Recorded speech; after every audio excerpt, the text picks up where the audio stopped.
ஸ்ரீ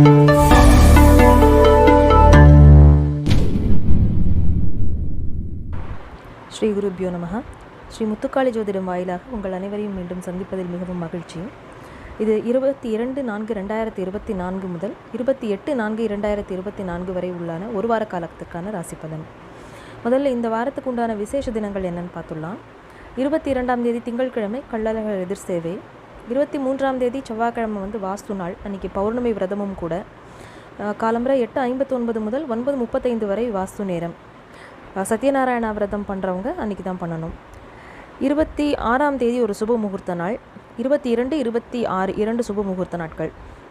27ஆம் தேதி சங்கடகர சதுர்த்தி விரதம் அன்றைக்கி. அப்புறம் இந்த வாரத்தில் என்ன கிரக நகர்வுகள் எப்படி இருக்குது அப்படின்னு பார்த்தா, 23 செவ்வாய்க்கிழமை அன்றைக்கி செவ்வாய் பகவான் மீன ராசிக்கு பயிற்சி ஆகிறார். அதே போல் 26ஆம் தேதி வெள்ளிக்கிழமை அன்று சுக்கிரன் மேஷ ராசிக்கு பயிற்சி ஆகிறார். ஸோ இப்போ எப்படின்னா, மீனத்துலேயும் மேஷத்துலேயும் ஒரு கிரக கூட்டம் இருக்குது, கிரக சேர்க்கை இருக்குது. ஸோ இது ஒரு ஒரு மிக்சடான ஒரு பலன்களை தான் நமக்கு ஜாதகப்படி கொடுக்கும். ஸோ இப்போ சொல்லியிருக்கிற பலன்கள் எல்லாமே கோல்சார பலன்கள். ஸோ இது உங்களுடைய ஜாதகத்தில் எப்படி ரிஃப்ளெக்ட் ஆகும் அப்படின்னா, ஜனனகால ஜாதகத்தை எடுத்துட்டு அதில் இந்த கிரகங்களுடைய பிளேஸ்மெண்ட் எப்படி இருக்குன்னு பார்த்துட்டு என்ன தசாபுக்தி இருக்கோ அதை பொறுத்து தான் இந்த பலன்கள் எல்லாமே இருக்கும். இந்த பலன்கள் நமக்கு எடுத்து கொடுக்கறது தசாபுக்திகள் தான். அதனால் தனிப்பட்ட ஜாதகத்தில் எப்படி இருக்குன்னு பார்க்கணும் அப்படின்னா, கண்ட அந்த வாட்ஸ்அப் எண்ணுக்கு காண்டாக்ட் பண்ணி உங்கள் டீட்டெயில்ஸை தெரிஞ்சுக்கோங்க.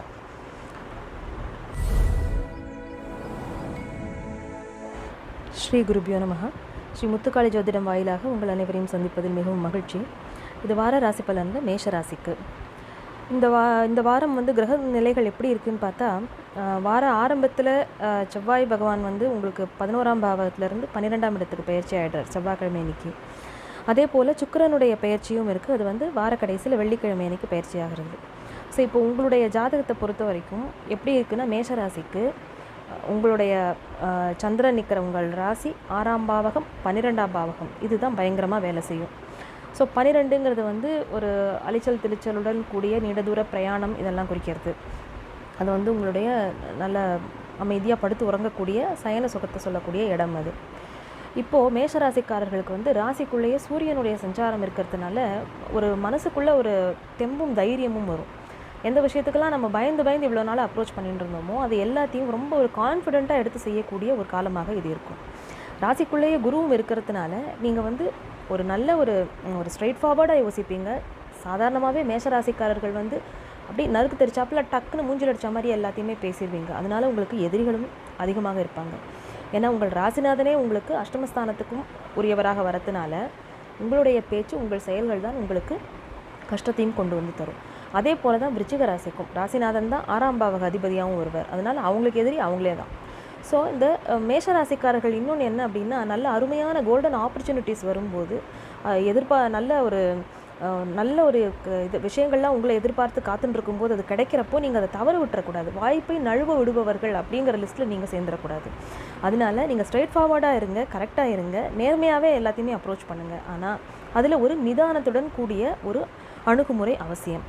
இன்னொன்று, எல்லா அலைச்சல் திருச்சலோடு தான் இந்த வாரத்தில் காரியங்கள்லாம் உங்களுக்கு நடக்கும். 6ஆம் பாவகத்தில் வார ஆரம்பத்தில் சந்திரனும் கேதுவும் சஞ்சாரம் பண்ணுறாங்க. கொஞ்சம் உடம்பில் ஏதோ ஒரு அசௌகரியத்தை உணர்வீங்க. அது ஒரு 2 நாள் இருந்தப்புறம் சரியாயிடும். அதுக்கப்புறம் எல்லாம் மலமலன் வேலைகள் எல்லாமே நடக்க ஆரம்பிச்சிடும். அதாவது உங்களுடைய எதிரி வகையில் இருந்த தொந்தரவுகள் எல்லாமே தீர்ந்து ஓரளவு ஒரு நல்ல ஒரு மனநிலையிலும் நீங்கள் இந்த வாரத்தில் இருப்பீங்க.